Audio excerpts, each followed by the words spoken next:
Këtë preskonferencë sot e kemi thirrë në lidhje me një shqetësim të cilin do duam ta ndajmë në opinionin dhe në lidhje me zhvillimet që kanë bëjnë në lidhje me ndërtimin e korridorit 8.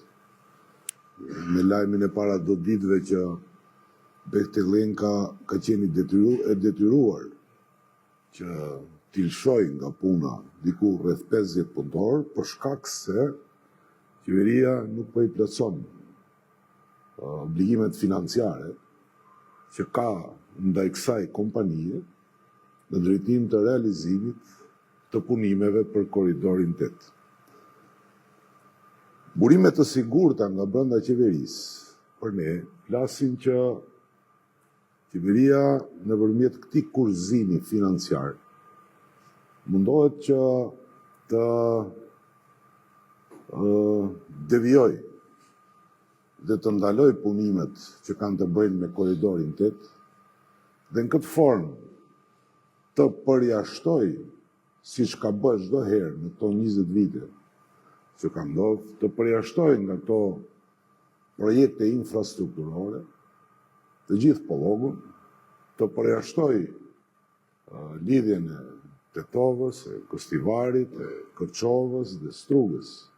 Ashtu si me rastin e ndërtimit të autostradës Kërçov-Ohër, kur u devijua segmenti i korridorit 8, në po të njëjtën mënyrë, tani më informacionet tona flasin që qeveria mundohet që të ndalë punimet që kanë nisur rreth korridorit 8 dhe punimet të vazhdojnë në drejtim të ndërtimit të segmentit Ohër-Manastir, Manastir-Prilep, në mënyrë që direkt të bëhet lidhje përsëri me korridorin 10D. Dhe kur flasim për këtë korridor, qartazi shihen tendencat për të anashkaluar dhe për ta lënë pa ndërtuar korridorin 8 dhe me këtë edhe në një farforme të jetësohet dhe t'i hapet rrugë akoma më tepër edhe në aspektin e lëvizjes së njerëzve dhe mallrave botës sërbe dhe nëpërmjet kësaj qasjes direkte të Rusisë në Ballkanin Perëndimor.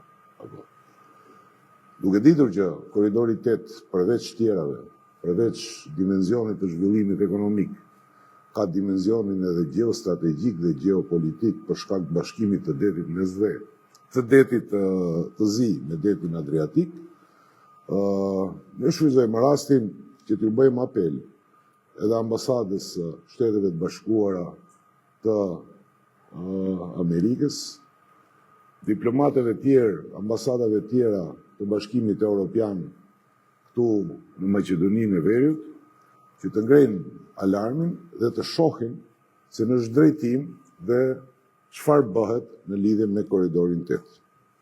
Kur jemi te ky segment, nëse do ta shohim se çka ndodhur paktën këto 20 vitet e fundit, do të vrejmë që projektet të cilët kanë bëjnë infrastrukturore të ndërtimit të rrugëve, që kanë bëjnë me Maqedoninë Perëndimore, janë projektet më shumë të përfolura në mediume dhe nga ana tjetër kilometrat e asfalteve janë ndërtuar gati të gjitha në Maqedoninë Lindore.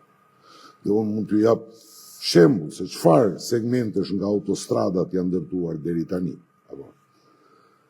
Është Smokfic-Gjevgjelie, përfunduar 2018, 23 km.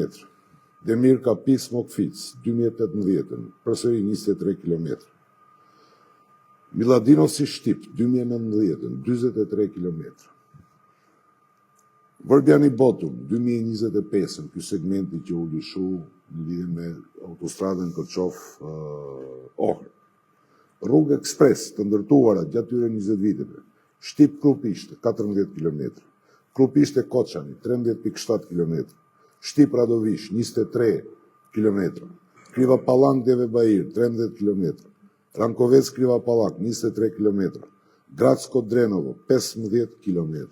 Ndërsa autostrada Blac-Shkup, 15 km, vazhdon të jetë temë e diskutimeve a do ndërtohet, a s'do ndërtohet.